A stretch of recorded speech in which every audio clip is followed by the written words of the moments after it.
Hey everybody, Steve Szara here from Szara Dental Lab, and in this video I'm going to show you a little trick that I learned, and oh, this is a good one.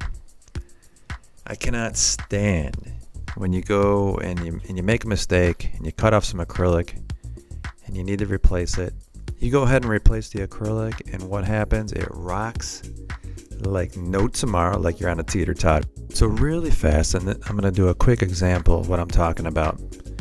You put a retainer on, and I'm going to show you what happens when you put acrylic on to, like, let's say you have to repair this anterior part right here. I'm going to demonstrate this in red to demonstrate what happens when the monomer comes in contact with the model. You're just making a simple repair. This is what happens. There you have it. The monomer flows underneath the model. Even though it's very tight on the model, it'll still flow in there. And then when you go to process this retainer, if this was a retainer, it would never fit correct. It would always be a little bit off, never. With this new technique I'm going to show you, well, you'll see what I'm talking about. Now I went ahead and cured this piece, and you can see all that monomer and polymer runs behind the acrylic, and it's going to make for a very bad fit. Now I went ahead and finished it to show you as best as I possibly could to get it fit on the model, and it fits pretty decent, but you can definitely see those little blotches under. Now this demonstration I'm going to show you how I'm repairing the acrylic, but notice I'm using the dark red monomer and it's not flowing behind the model. It's not going underneath the acrylic.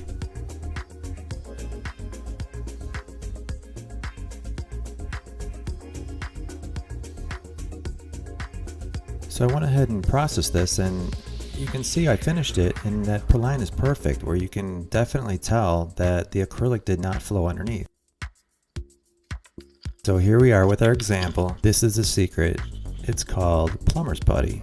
You can buy it at Home Depot. It costs $1. Now this stuff is the miracle.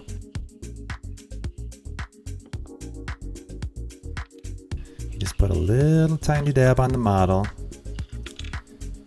and you're going to squeeze your retainer down on top of it, just as so.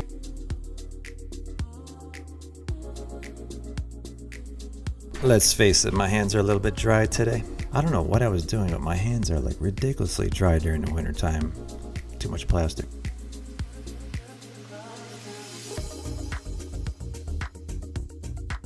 I'm going to take a nice sharp blade and remove any extra plumber's putty.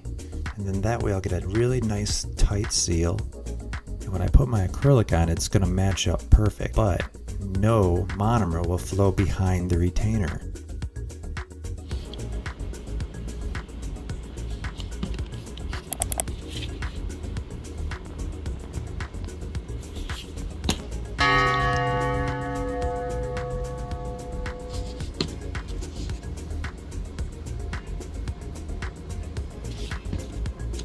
Now let's see, I'm going ahead and I'm adding my monomer and polymer,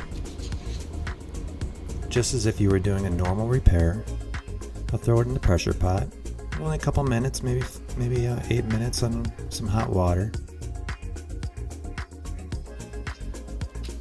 So I took it out of the pot, and I'm getting ready to finish this thing. You can see there's the plumber's putty still on the back, just peels right off, and I'll blow it off with a steamer, get rid of it.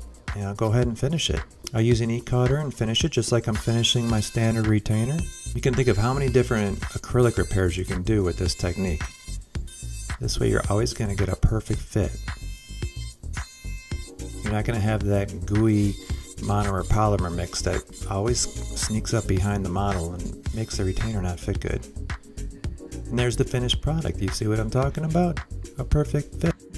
Hey, stay busy, my friends. Make sure you like and subscribe, and thanks for watching.